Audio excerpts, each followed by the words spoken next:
전도서 7장 해봅시다. 전도서 7장 11절부터 7장 11절 지혜는 유산같이 아름답고 햇빛을 보는 자에게 유익이 되도다. 지혜의 그늘 아래에 있음은 돈의 그늘 아래에 있음과 같으나 지혜에 관한 지식이 더 유익함은 지혜가 그 지혜 있는 자를 살리기 때문이니라. 하나님께서 행하시는 일을 보라. 하나님께서 굽게 하신 것을 누가 능히 곧게 하겠느냐. 형통한 날에는 기뻐하고 곤고한 날에는 되돌아 보아라. 이 두 가지를 하나님이 병행하게 하사 사람이 그의 장래 일을 능히 헤아려 알지 못하게 하셨느니라.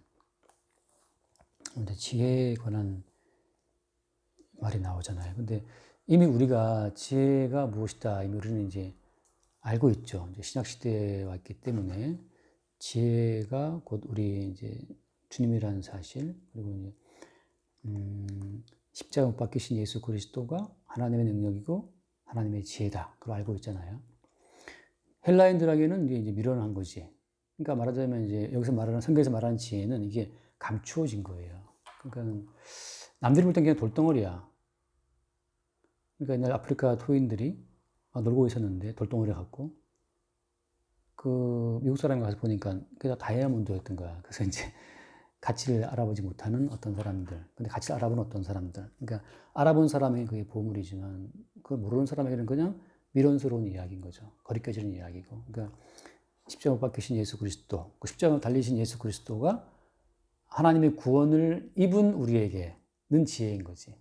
근데 하나님의 구원을 입지 못한 자들에게는, 헬라인들에게는 미련한 거고 유대인들에게는 거리끼는 거예요. 그러니까 이게 참 어떻게 보면 이상한 거야. 진짜 우리한테는 정말 중요한 그러니까 하나님의 구원을 입은 자들한테는 이것이 하나님의 지혜고 하나님의 능력인데, 구원이 없는 자에게는 아유 진짜 듣기 싫은 이야기고 거리끼는 이야기고 미련스러운 이야기거든.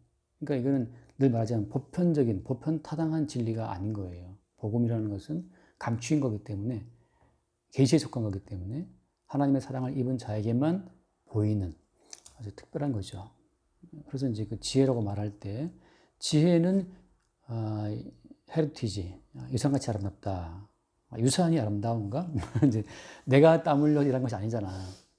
내가 땀 흘리지 않았고 내가 일하지 않았는데 나에게 엄청난 재산이 들어왔다고. 그게 유산이란 말이지. 그게 너무너무 기쁜 거야. 그래서 신명기에서 이걸 뭐라고 표현해요? 신명기에서는 너희들이 심지 않은 포도원을 주겠다. 너희들이 짓지 않은 집을 지겠다. 그런 식으로 표현하잖아요. 그 신명기 8장인가?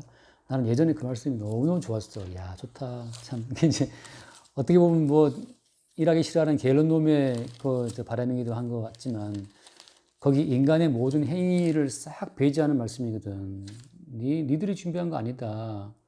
너희들이 한 거 전혀 아닌 것으로 내가 주겠다. 그런 말씀인데, 그게 몇 장이 나와 있나? 신명기 8장으로 알고 있는데, 이 단락은 아니고, 이게 아닌데, 6장인가?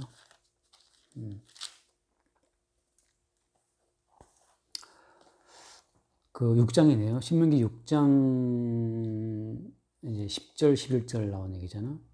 신명기 6장 10절. 내 하나님 여호와께서 내 조상 아브라함과 이삭과 야곱을 향하여 내게 주리라 맹세하신 땅으로 너를 들어가게 하시고, 내가 건축하지 아니한 크고 아름다운 성읍을 얻게 하시고, 내가 채우지 아니한 아름다운 물건이 가득한 집을 얻게 하시고, 내가 파지 아니한 우물을 차지하게 하시고, 내가 심지 아니한 포도원과 감람나무를 차지하게 하사 내게 배불리 먹게 하실 때에, 이렇게 말하잖아요. 그러니까 이거는 그냥 유산이에요. 이스라엘 사람들이 자기의 땀과 노력으로 건축한 성읍도 아니고 심어서 가꾼 포도원도 아닌 거라. 그러니까 이제 여기서 말하는 지혜는 뭐냐? 지혜라고 하는 것은 유산처럼 아름답다. 그 말은 지혜 자체가 인간의 어떤 노력과 인간의 그 탐구하는 정신으로 얻을 수 있는 것이 아니고, 지혜는 그냥 주어지는 거예요. 근데 유산이라고 해도 어때? 유산, 누군가는 그걸 팠을 거 아니야, 우물을. 누군가는 성을 건축했을 거 아니에요. 그러니까 유산이지만 누군가 그 유산을 이룩하기 위해서 막 애쓴 사람이 있거든. 그 누군가의 땀 흘림으로 인해 주어진 재산을 그냥 받는 게 유산이잖아. 그러니까 지혜는 그렇게 예수님 한 분의 땀 흘림, 한 분의 수고로 얻어진 모든 것들을 그냥 우리에게 공짜로 주시는 그것이 예, 유산이잖아요. 그게 이제 지혜라고 하는 거죠. 그러니까 지혜는 그렇게 우리에게 주어진다고 하는 거예요. 그러니까 글쎄 뭐 IQ는 뭐 글쎄 좋아할 수 있을까? 근데 성경에서 말하는 지혜는 인간의 모든 행위, 정성, 노력, 아이디어를 다 배제한다. 그냥 유산처럼 아름답게 주어지는 거예요. 한 것도 없이 주님을 얻었습니다. 그러니까 어때? 한 것도 없이, 일한 것도 없이 복을 누리는 자들의 행복에 대해서 다윗도 말하잖아요. 일한 것이 없이 삭슬 받는 자의 아름다움, 그 행복을 이제 로마서 4장 다윗도 노래하잖아요. 그 지혜를 말하는 거죠. 그러니까 이게 참, 이건 이제 그냥 얻어본 사람만이 조금 희미하게 맛볼 수 있는 이야기지. 근데 그게 참, 알 것 같죠. 그 로마서 4장, 한번 읽어볼게요. 4장 4절.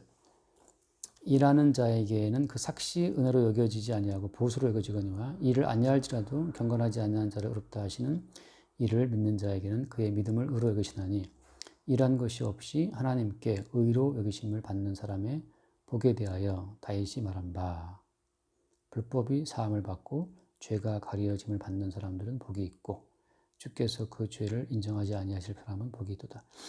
그러니까 여기서 이제 그 말하는 복이 마찬가지로 지혜도 같은 맥락인데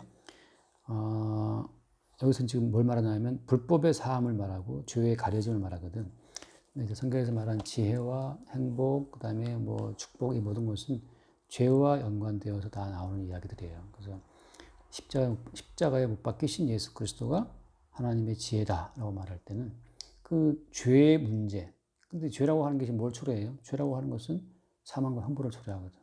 가난을 초래하고 저주를 초래한다고. 그러니까는 모든 가난의 저주, 질병의 저주, 파멸의 저주로부터 지금 우리가 가난하지 않고 질병에 빠지지 않고 뭔가 살아가고 있다면 그 전부 다 그게 이제 십자가에 죽으신 예수로 인해 주어지는 지혜의 결과라고 하는 거지. 그러니까 근데 이런 말씀을 대하면서 유산처럼 아름답다고? 나 지혜 얻고 싶어. 지금 지혜를 주세요. 이게 미련한 거예요. 왜냐하면 이미 지혜는 너에게 온 거예요. 어떻게 오냐면 아까 제가 로마서 말씀 인용했잖아요. 하나님의 구원을 입은 자들에게는 십자가 못 박히신 예수 그리스도가 하나님의 지혜거든. 그러니까 네가 예수 그리스도를 믿고 있어? 그럼 지혜가 온 거야. 근데 그들은 뭐 예수를 믿지 않기 때문에 예수도 믿고 지혜도 받고 돈도 많이 벌고 예산도 챙기고 자꾸 자기를 이렇게 확대하는 쪽으로 생각하거든. 그건 애초에 주님의 구원의 은혜가 임하지 못한 사람들의 특징이에요. 그래서 예수 믿는 것도 자기 행함의 일부. 예수를 믿어서 이제 예수를 믿었고 이제 그래서 이제 지혜도 얻고 그 다음에 뭐 또 뭐지 그 하나님의 지혜요 능력도 얻고 자기를 이렇게 확대해 나가는 거지. 돈도 많이 벌고 뭐 이렇게 그게 이제 그러니까 지혜를 지금 구한다라고 말할 때 우리가 오직 구하는 지혜는 뭐냐 하면 십자가 못 박혀 죽으신 예수 그리스도를 더 알기를 원하는 것. 그 외에는 다른 지혜가 없는 거지. 왜냐하면 그분의 십자가의 은혜가 깊게 다가올수록 이미 우리는 영생 자체를 더 넓고 깊게 누리고 있는 거라고. 그래서 그 영생의 지혜를 크고 넓게 누리고 있는 그 사도 바울이 자기를 고백할 때 어떻게 고백해요? 그게 어디 있지? 고린도 후서 4장에 있나? 고린도 후서 4장이라고 일단 생각을 하고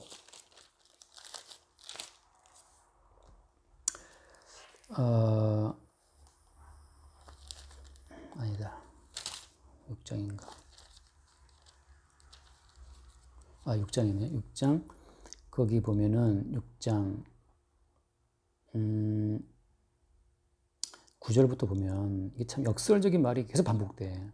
그러니까 이게 좀 그러니까 명확한 뭔가를 원하는 사람한테는 열받는 일이에요. 좀 뭐야 똑바로 말해 그러는데 이게 이럴 수밖에 없는 이유가 뭐냐 하면 아까 말했다시피 다이아몬드가 흑인들한테는 그냥 돌멩이거든. 근데 같이 아는 자한테는 다이아몬드였어. 그런 것처럼 십자가 못 박히신 예수 그리스도라고 하는 것이 헬라한테는 이게 계속 미련하게 보이는 거예요. 근데 구원함을 입은 자에게만 이게 지혜야. 그러니까 헷갈릴 수밖에 없는 게 그거는 그러니까 거듭나지 못한 자들이 안목을 반영하기 때문에 헷갈리는 거거든. 6장 9절 말씀 보면 무명한 자 같으나 유명한 자여 죽은 자 같으나 보라 우리가 살아있고 징계를 받은 자 같으나 죽음을 당하지 아니하고 근심하는 자 같으나 항상 기뻐하고 가난한 자 같은데 많은 사람을 부유하게 하고 아무것도 없는 자 같은데 모든 것을 가진 자로다. 헷갈리다. 아무것도 없는 자 같아 진짜. 바울 보면 뭐 거지지 상고지야 아무것도 없어. 근데 바울은 말하죠. 내가 다 가졌다 나는. 나는 모든 것이 있다. 이미 십자가에 죽으신 예수로 말미암아 영생 자체를 영생의 원천에서 계속 영생을 받고 있는 자의 입장이기 때문에 모든 것이 자기 건데. 그러니까 바울이 말한 것처럼 뭐라 했죠? 만물이 너희 것이다 하잖아요. 그게 이거는 말도 안 되는 소리야. 네가 만물이 네 것이다 이렇게 굶고 있어? 만물이 네 것이다 이렇게 굶고 있어? 이렇게 물어보면 할 말 없잖아요. 실제로 굶고 있으니까 마무리 예를 들면. 그러니까 여기서 말하는 것은 굶고 있는 것조차도 어때요? 주님의 지혜와 주의 능력 가운데 존재하고 있기 때문에. 그러니까 굶고 있는 나도 영원한 생명의 주이신 그분이 나를 굶게 하시기 때문에 굶고 있지만 여전히 어때요? 여전히 모든 만물을 창조하신 주님의 품 안에 있다는 점에서 다 가진 자라는 거지. 그러니까 이거는 헬라인이 봤을 때는 또라이고 유대인이 봤을 때는 가까이 하고 싶지 않은 당신이야. 쟤랑 놀았다 그러면 저렇게 이제 거짓골 나겠다 싶은 거 안 놀라 그러거든. 당시에 바리새인들의 사람들은 경건을 토대로 해서 많은 재물을 번 사람들이거든. 정교성을 팔아가지고 당대의 부를 이룬 사람들이 바리새인들이에요. 요즘 또 그런 분들이 많지. 정교성을 팔아서 돈을 벌죠. 어떤 교회는 뭐 계속 건물을 샀다는 거지. 건물이 뭐 빌딩이 몇 개라는 거지. 그 가만히 보면 그럼 당신은 뭐 했나? 그 빌딩 한 거예요. 그지 물론 이제 그 명분은 분명하죠. 빌딩을 통해서 나오는 수익으로 선교 활동한다. 근데 그게 그런 컨셉이 똑같아요. 이단들 그 어떤 종교학자가 했던 말이 있거든. 이단들이 영속성을 지니는 거. 그러니까 이단이 망하지 않고 계속 존재하는 목적은 뭐냐? 돈 때문이에요. 돈이 있으면 안 망해. 자본주의 시스템 속에서는 돈이 있으면 어떤 단체도 안 망해요. 그러니까 이단도 돈이 있으면 찔겨 그래서 이어가. 마찬가지죠. 그러니까 돈의 힘에 의해서 전속되고 있는 예배당, 교회라고 하는 것은 그건 돈의 힘이지 주의 힘이 아니거든. 근데 바울은 아무것도 없는 자 같다니까. 아무것도 없어. 근데 지금 살아있어. 가지고 죽은 자 같은데 살아있다고. 말하자면 그거 자체가 성에서 말하는 그 지혜, 십자가 밖에 죽으신 예수님으로 말미암아 주어지는 생명을 얻은 자들의 양태죠. 그러니까 항상 이게 꼴가닥 물에 들어갔다 죽었나 보다 또 튀어나오고 이런 반복이라. 아이고 저거 이제 끝났나 보다. 근데 또 살아 돌아다니는 쟤 뭐지? 이런 상황이죠. 그래서 지혜라고 하는 것이 유산처럼 아름답다. 그러니까 이거는 내 노력과 내 행함으로는 그냥 진작에 저주를 받고 죽어 마땅한데 아직 내가 살아있는 그 토대 자체가 유산처럼 주어지는 주의 지혜였던 사실을 보는 자에게는 아름다운 거죠. 아, 내가 오늘 또 주의 은혜로 사는구나. 그걸 이제 고백하게 되고 그 12절에 보면 지혜의 그늘 아래에 있음이 돈의 그늘 아래에 있음과 같다. 그런데 지혜에 관한 지식이 더 유익하다. 지혜가 그 지혜 있는 자를 살리기 때문이다. 그러니까 돈의 그늘이라고 하는 것은 말하자면 이제 이 세상의 생명의 원천은 돈이 있어요.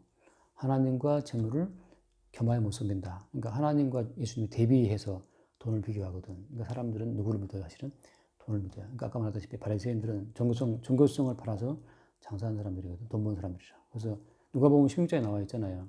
바리새인들은 돈을 사랑하는 자라. 이 말을 듣고 비웃거늘. 바리새인들은 일에 2번 금식하고 15절 바친 사람들이지만 그들의 뿌리는 본색은 돈을 사랑하는 사람들이에요. 그러니까 왜 하나님 믿느냐? 하나님 믿는 그 행위가 일에 2번 금식하고 15절 바치고 구제하는 그 행위가 그들에게 경제적인 어떤 그 반대급부로 경제적인 보상으로 돌아오기 때문에 믿은 사람들이야. 그 단적인 증거가 뭐냐? 청년 부자가 영생 얻고 싶어서 왔잖아요. 어떻게 영생 얻으리까? 근데 하나 부족한 것이 있다. 다 팔아가지고 나눠주고 따라와라. 할 때 재물이 많음으로 돌아가거든. 결국 어릴 때부터 그 모든 계명을 지키고 막 치열하게 살아왔던 그 결론이 뭐냐 하면 돈 때문이었어. 그래서 다 팔아라. 따라와라. 영생이 있다. 재물이 많아서 돌아가요. 결국 그들은 하나님 섬긴 것이 아니고 사실은 뭘 섬긴 거야? 돈을 섬긴 거야. 그러니까 주님이 돈을 이렇게 줄 듯 하다가 안 주시잖아요. 그죠? 그게 복이에요. 자꾸 우리 이제 본색을 주님이 드러내시면서 바리새인들은 하나님이 아니야. 돈을 믿는 사람들이야. 그 성경이 말하고 있거든. 근데 오늘 마찬가지 이 시대에도 돈을 믿는 사람들이 대다수죠. 근데 그걸 몰라요. 자기들은 예수를 사랑하는 줄 알아. 그렇지. 그 주님이 항상 돈을 없애봐요. 그때 이제 드러나요. 왜 돈을 가져가십니까? 부터 한번 돈에 몇 번 뒤잖아. 그러면 진짜 그 돈에 지는 공포가 너무 크기 때문에 다음에 돈 없이 못 살아. 돈에 지는 공포라는 거는 가장 골치 아픈 게 돈 걱정이거든. 그러니까 바리새인들은 이 땅의 현실, 그 삶의 지혜에 도통한 사람들이고 결국 가장 안정적으로 돈을 방법은 무엇인가? 정체성에 있다. 그래서 이제 결국 그 돈을 사랑하는 자기들의 마음을 율법 지키는 것으로 다 감추고 숨기고 있어요. 똑같아요. 오늘날 교회도. 왜 교회들이 이렇게 건물이 많이 필요해? 왜냐하면 돈 때문이에요. 명분은 아름답지만 뭐 그런 거지. 그래서 결국은 그 지혜에 관한 지식이 더 유익하면 지혜가 그를 살리기 때문이다.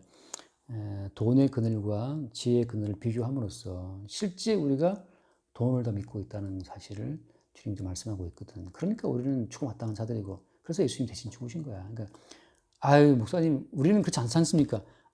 사실은 아니거든. 우리도 돈을 사랑하거든. 돈을 사랑한다는 것이 돈 한 번 뺏어가면 또 휘청휘청한다 우리가 휘청휘청하고 갑자기 막 검으로 밀려오거든. 검은 목걸이로 밀려오고 막 돈 때문에 어두워져요 우리가. 그 순간 내가 돈을 믿고 있었구나. 그러니까 우리가 지탱하고 있는 그 어떤 그 기대고 있는 그 버팀목이 돈이었기 때문에 그걸 주님 한번 빼버리면 휘청하거든. 그때 우리는 알아. 내가 돈을 믿고 있었구나. 그러면서 우리가 주님 이렇게 하나님보다 재물을 더 사랑하는 이 죄는 어떻게 해야 돼? 죽어 마땅한 거지. 그래서 내가 죽고 되었구나. 그때 주님이 십자가에 대신 죽는 모습으로 다가오시는 거예요. 그래서 네가 그런 줄 알고 내가 대신 십자가에 죽은 것이다. 그게 뭐 매번 그러니까 새롭게 다가와요. 새롭게. 매번 NEWLY 새롭게 다가오는 거지. 13절 하나님께서 행하시는 일을 보라. 하나님이 굽게 하신 것을 누가 곱게 하겠느냐. 그러니까 우리 모두를 주님이 죄에 가둬놨잖아요. 죄에 가둬놨으면 빠져나올 자가 없어. 주님 가둬놨는데 누가 빠져나오냐고. 그러니까 쓸데없는 어떤 가책도 필요 없어요. 양심의 가책이 있다는 말은 무슨 말이야? 본인이 할 수 있는데 못했다고 지금 자책하고 있는 거거든. 하나님 말씀은 야 이 병신아 너는 원래 못해 이 병신아. 병신이 나쁜 말이니까 그래서 네가 병신인 거야. 그래서 네가 죄인인 거야. 병신에게는 지지대가 필요하고 목발이 필요하고 뭐 필요한 것처럼 네가 병신이고 네가 죄인이기 때문에 예수님 십자가 대신 죽으신 거지. 네가 할 수 있었으면 네가 네 머리를 치워서 내가 왜 그랬을까 내가 안 그럴 수 있었는데 안 그럴 수 있기는 뭐 하나님이 굽게 하신 것을 못 펴요. 하나님이 우리를 죄인되게 했기 때문에 가둬놨기 때문에 못 빠져나와. 그러니까 우리는 그냥 우리 주제를 알면 돼. 그렇군요. 우리는 날 때부터 우리는 병신이었습니다. 안진병이었습니다. 그걸 인정하면 되는데 지가 무슨 뭐 할 수 있는 것처럼 말이지. 내가 왜 그랬을까? 잘할 수 있었는데 잘할 수 있기는 뭘 잘할 수 있어요. 백전백패예요. 백전일승이 혹시 있으면 그것 때문에 사람이 자기를 포장해가지고 뭐 대단한 것처럼 포장하거든. 천만의 말씀. 주님은 그 9개를 보고 아니면 하나 젠가 할 때 하나 빼면 무너지는 것처럼 하나로 청년 부자가 하나 빼고 다 잡아떨어지잖아. 그게 주님 하신 일이죠. 그러더니 그 말씀 마지막에 형통한 날에는 기뻐하고 공고한 날에는 되돌아보아라. 이 두 가지를 하나님이 병행하게 하셔서 사람이 그 장래의 일을 능히 모르게 한다 했잖아요. 그러니까 우리는 우리 장래의 일을 몰라. 왜 몰라? 항상 우리의 죄인됨을 까발리기 위해서는 몰라야 돼요. 나는 대단한 사람. 주님이 권고한 나를 주잖아. 휘청휘청하면서 자빠지죠. 막 눈물이 앞을 가리면서 그 걱정심이 눌려갖고 막 그냥 아이고 머리야 한단 말이지. 공고한 날에 형통한 날에는 또 좋다고 막 그냥 기고만장했다가 공고한 날에는 자빠지고 그러면서 그러니까 뭐냐 이것은 우리의 we are not the same always. 우리는 항상 일정치가 않아요. 그걸 주님이 확인시키신 거야. 어제나 오늘이나 영원토록 동일하신 분은 주님밖에 없어요. 우리는 돈 좀 쥐어주면 좋아라 해불적하고 돈 좀 날아가 버리면 그냥 입이 대빨 나와서 어두워지고 그게 우리야. 그러니까 딱 표정 보면 알아. 뭐 돈 오늘 좀 까먹었구나. 뭐 이런 식이지 말하자면 참 투명한 얼굴을 우리가 사기꾼 다르지만 그러니까 주님께서는 우리의 그 장래일을 이렇게 뒤치락엎치락 하게 하심으로써 끝없이 우리의 죄인됨을 들춰내시고 대신 십자가에 죽으신 예수로서의 은총을 바라보게 하시는 그 코스로 구원받은 사람들을 인도해 간다고 하는 거죠. 그러니까 우리에게는 그냥 우리는 각오하면 돼요. 아, 오늘 좋았구나. 내일 안 좋을 수도 있지. 그렇지만 내일 안 좋은 것도 주님 안에 있어. 이거거든. 내일 좋은 날, 아, 주님 안에 있는 거야. 그 다음에 안 좋았어. 안 좋은 것도, 아, 주님 안에 있어. 주님이 이미 십자가에 죽으심으로 나에게 하나님 사랑을 다 보여주셨어. 그 사랑 가운데 있을 때 또 공고한 날이 바뀌어 형통하나 바뀌는 거거든. 그렇게 항상 사나 죽으나 형통하나 공고하나 십자가에 죽으신 예수로 인해 주어지는 그 영원한 생명의 원천을 바라보게 하시는 이제 그 주님 앞에 우리가 살아가는 거죠. 여기까지 합시다. 최소한 기도하고 여기까지 합시다. 주님 감사드립니다. 우리의 생명의 원천이 주님께 있음을 날마다 기억할 수 있도록 도와주시고 오직 십자가에 죽으신 그 은혜 속에서 살아갈 수 있도록 늘 인도해 주시기를 원합니다. 오늘 모든 것 주의 것이고 또한 주님 사나 죽으나 주의 것임을 늘 성령을 통해서 알 수 있도록 인도해 주시옵소서. 우리 주 예수 그리스도 이름으로 기도드립니다. 아멘. 주님 감사합니다. 돈의 그늘보다 지혜의 그늘 아래 피하는 우리가 되게 하시고 우리 삶의 요동함을 통해서 영원히 요동치 않는 만세 반석 되신 우리 주님을 더욱 바라보게 하여 주옵소서. 십자가에 죽으신 예수님만이 우리의 지혜가 되고 능력이 됨을 매 순간 새롭게 발견함으로 말미암아 하나님의 구원을 또한 새롭게 확인하는 우리의 삶이 되게 하여 주옵소서. 우리 주 예수 이름으로 기도드립니다. 아멘. 수고하셨습니다.